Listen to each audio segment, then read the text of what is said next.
Hello everybody, getting ready to do lesson 3.5, Geometry 1 Math, Part 1. Part 2, Part 3 are here, as well as solution PowerPoints.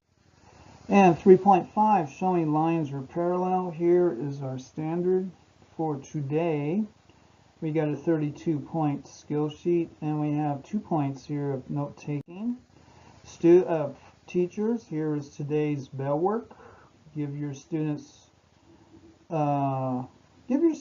5 minutes for this. Fill in the blank with parallel, perpendicular, or skew for number 2. Okay, welcome back. J would be the correct response up here for number 1. So angle 6 would be congruent to angle 3, angle 6 and angle 3. And line J and line M are perpendicular. Line J and line M are perpendicular. Okay, so suppose two lines are cut by a transversal. A pair of corresponding angles are congruent. Are the two lines parallel? This question asks whether the converse of the corresponding angles postulate is true. The converse of an if-then statement is the statement formed by switching the hypotheses and the conclusion. This is your notebook, page 1 of your notebook. Check. I do on Fridays, so when I teach this in class or online, I check on Fridays as well. You need to email me your notebook entries.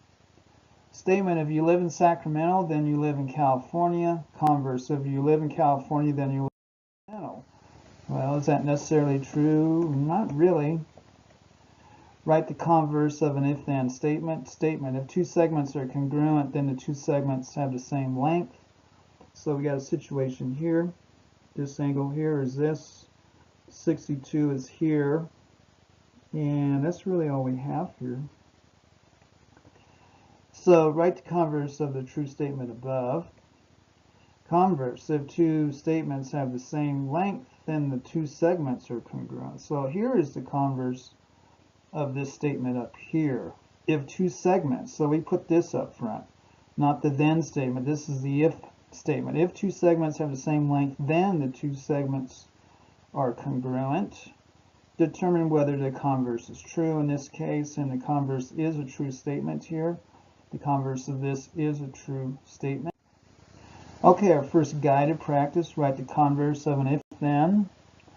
Write the converse of the true statement, then determine whether the converse is true. Same thing down here. Students, if angle 3 and angle 4 are complementary, then angle 3 plus angle 4 equals 90. Okay. And then our complementary, so if 3 and 4 are complementary, then 3 and 4 equal 90. See, then 3 and 4 are complementary, that would be true. So if equal 90, then 3 and 4 are complementary. Then up here, if two angles are congruent, then the two angles have the same measure, that would be true. This is the converse of, write the converse of the true statement. We have congruency here instead of same measure. And then here, if 3 and 4 are complementary, here this way we would say if angle 3 and 4 equal 90, then 3 or 4 are complementary. That would be true as well.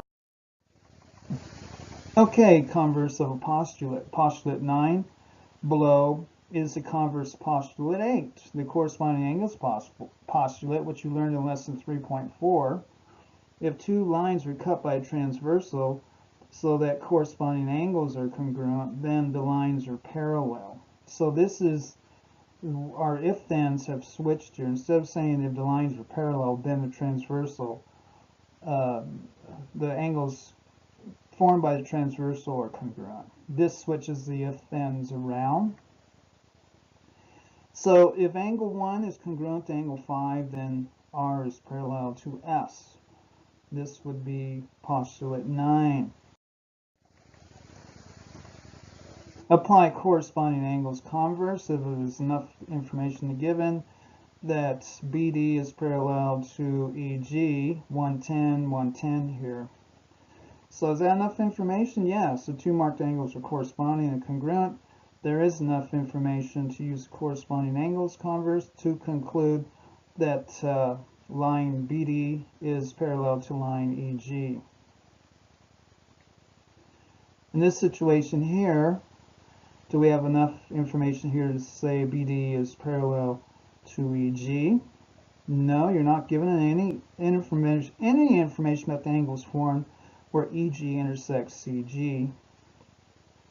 EG intersects CG. We don't know anything about this, so we can't really say for sure that they're parallel. And then here we got corresponding angles here. Is there enough information given to conclude that BD is parallel to EG? So we got an 80 here and a 100 here. Yes, you can conclude that the measure of EFC, which would be EFC, equals 100 degrees, this angle here. So there is enough information to use corresponding angles converse to conclude that BD is parallel to EG. Okay, into our guided practice. Is enough information given to conclude that RT is parallel to XZ here? Explain, and then students, this is yours here, do it now, and then we'll get our solutions here. Is enough information given to conclude that RT is parallel to XZ? So RT, do we have enough information here? Do we have enough information here? Okay, so for our independent practice, first we're going to do our guided. Yes, the two marked angles are corresponding and then congruent. There is enough information to say that these two lines here are parallel. No, you're not given any information about the angles formed by SY and XZ. So SY and XZ here, we don't have any information down here, so we can't say for sure. And that was lesson 3.5, part 1, part 2, part 3, available here, and your solution PowerPoints for your homework is available here too, as well as tests and quizzes and online tutoring, etc. Thank you.